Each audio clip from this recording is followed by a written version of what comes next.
সাতক্ষীরা সদর উপজেলায় ভ্রাম্যমাণ আদালতের অভিযানে বিপুল পরিমাণ ভেজাল সার ও কীটনাশক জব্দ করে আগুনে পুড়িয়ে বিনষ্ট করা হয়েছে।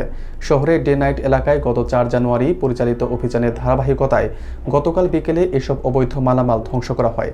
জব্দকৃত এসব সারের আনুমানিক বাজার মূল্য প্রায় ১৫ লাখ টাকা বলে জানিয়েছেন প্রশাসন। বিস্তারিত দেখুন মোহাম্মদ মুকাররম বিল্লাহ ইমনের প্রতিবেদনে।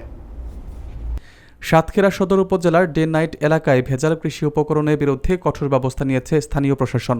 বৃহস্পতিবার বিকেলে ভ্রাম্যমাণ আদালতের মাধ্যমে জব্দকৃত বিপুল পরিমাণ ভেজাল সার ও কীটনাশক আগুনে পুড়িয়ে ধ্বংস করা হয়। এর আগে গত ৪ জানুয়ারি গোপন সংবাদের ভিত্তিতে ওই এলাকার ইসলাম এন্টারপ্রাইজ ও রবিন এন্টারপ্রাইজ নামের দুটি প্রতিষ্ঠানের গোডাউনে অভিযান চালানো হয়েছিল।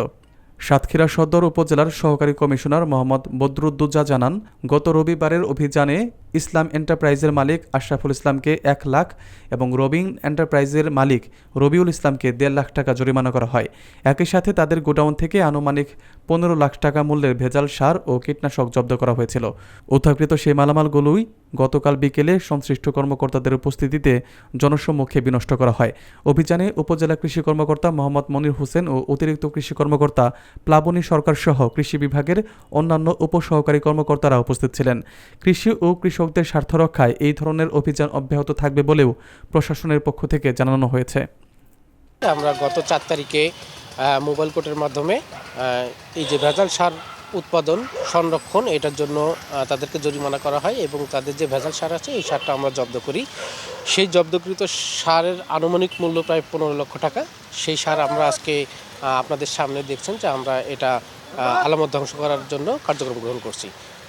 আপনারা আমাদেরকে তথ্য দিয়ে সাহায্য করবেন। যদি আর কোথাও এরকম ভেজাল সার উৎপাদন বা বিক্রি বা মজুদের কোনো থাকে, আমরা অবশ্যই এটা তথ্য পাওয়ার সাথে সাথে আইনগত ব্যবস্থা নিব এবং তারা যেন তাদের এই সিন্ডিকেটের জন্য ভাঙা যায়, প্রকৃত কৃষকরা তারা যেন লাভবান হয়। এই ভেজাল সারের মাধ্যমে তারা ক্ষতিগ্রস্ত হচ্ছে।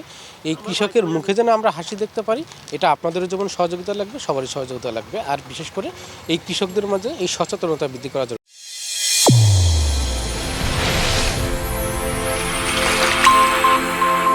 চ্যানেল A1 হৃদয়ের স্পন্দন।